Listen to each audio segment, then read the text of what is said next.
You sat down. Everything is fine. Nothing urgent is happening. You have, by any reasonable measure, permission to rest.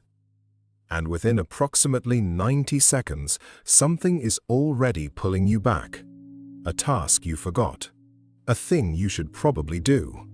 A vague sense that this stillness is not quite earned. That something is being neglected. That the moment you stop, you fall behind. And so you get up. Or you don't get up, but you pick up your phone. Or you don't pick up your phone, but your mind starts running the list. The to-do list that exists even when there is no actual to-do list. The background process that never fully closes. If that's you, you are not a workaholic. You are not someone who doesn't know how to rest. You are someone for whom rest has never felt safe. And that is a very specific and very treatable thing. Let's start with what can't relax actually is, because there are two versions of it, and they look identical from the outside. The first is a personality preference. Some people are genuinely high energy. They thrive on stimulation. They find stillness boring rather than threatening. They choose activity over rest, not because rest is dangerous, but because activity is genuinely more enjoyable. This version is not a problem. It is a temperament. The second version is what we're talking about today. It is not a preference. It is a physiological state, a nervous system that has been running in high alert mode for so long that it has forgotten how to down-regulate. Rest for this nervous system doesn't feel like relief.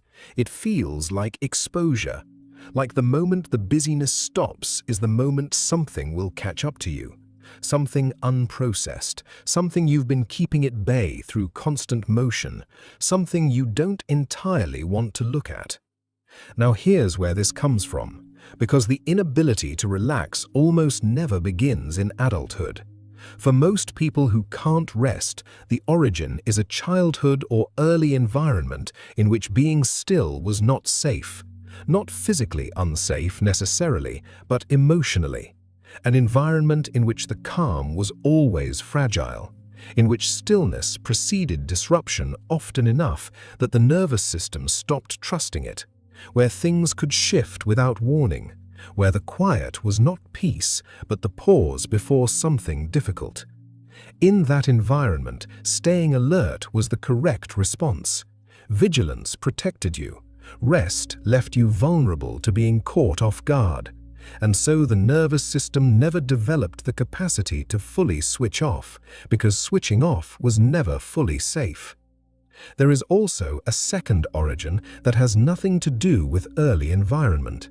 It is the accumulated conditioning of modern life, a culture that treats productivity as virtue and stillness as waste, that measures worth by output, that sends the message consistently and loudly that a person who is not producing is a person who is falling behind.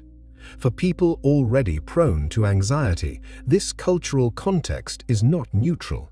It provides a constant external reinforcement of the internal belief that rest is not permitted, that busyness is safety, that stopping means failing.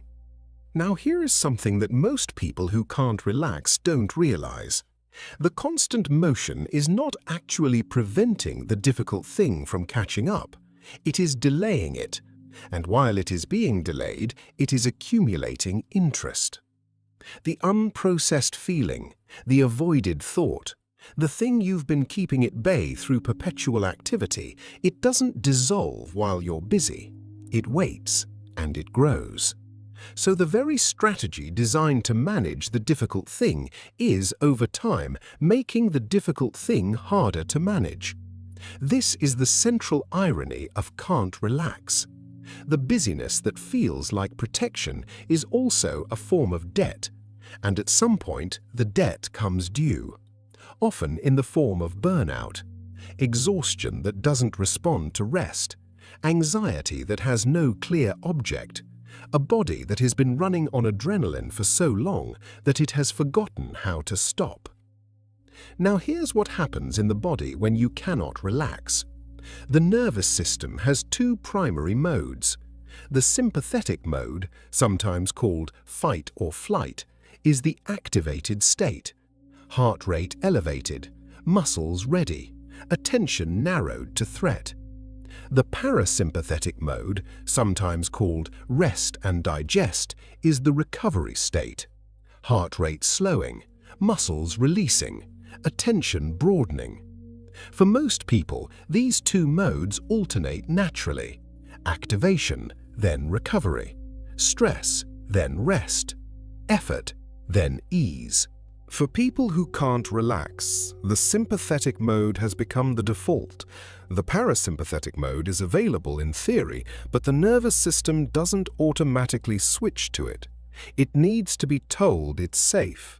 And for people who learned early that stillness wasn't safe, telling the nervous system it's safe is not a simple thing. It is something that has to be practiced, slowly, with patience, against the resistance of a system that is trying to protect you. Now here's something worth understanding about the relationship between can't relax and identity, because for many people, the busyness has become part of how they understand themselves, the productive one, the reliable one, the one who always has something on. And the identity creates its own pressure, because if busyness is who you are, then rest becomes a kind of identity crisis. Who are you when you're not doing anything? What is your value if you're not producing? What happens to the people who depend on your availability if you stop? These are not trivial questions. For some people, they are the actual obstacle to rest, not the to-do list, not the genuine demands of their life, the belief that stopping would reveal something uncomfortable about their worth. So what actually helps? First, understand that your nervous system needs to be trained to rest, not simply permitted to. Permission is not enough. You can give yourself permission to rest and still find it impossible. What you need is evidence, accumulated slowly, that rest is safe, that nothing catastrophic happens when you stop, that the world continues to function in your stillness, that you remain valuable when you are not producing. This evidence is built through practice, short periods of deliberate rest, not rest earned by exhaustion, rest chosen before the collapse. Second, when the pull to get up arrives, name it rather than obey it. There it is, the pull, the discomfort of stillness, the body's signal that something is wrong. You don't have to act on it. You can sit with it for a moment. Let the discomfort be there without immediately resolving it through motion. This is the practice, not the elimination of the pull, but the expansion of the gap between the pull and the response. Third, understand that rest is not the absence of productivity. It is a different kind of productivity. The nervous system processes experience during rest. The brain consolidates learning during rest. Creativity increases during rest. Emotional regulation improves during rest. Rest is not what happens when you stop being useful. It is how you remain capable of being useful. You are not someone who doesn't deserve rest. You are someone whose nervous system hasn't yet learned that rest is safe. That is not a character flaw. It is a gap in the evidence. And the evidence can be built one deliberate pause at a time. One moment of sitting with the discomfort of stillness without running from it. One small proof that the world holds when you stop holding it. If this felt like someone finally explaining the exhaustion you can't quite name, subscribe, because that's exactly what we do here every single week.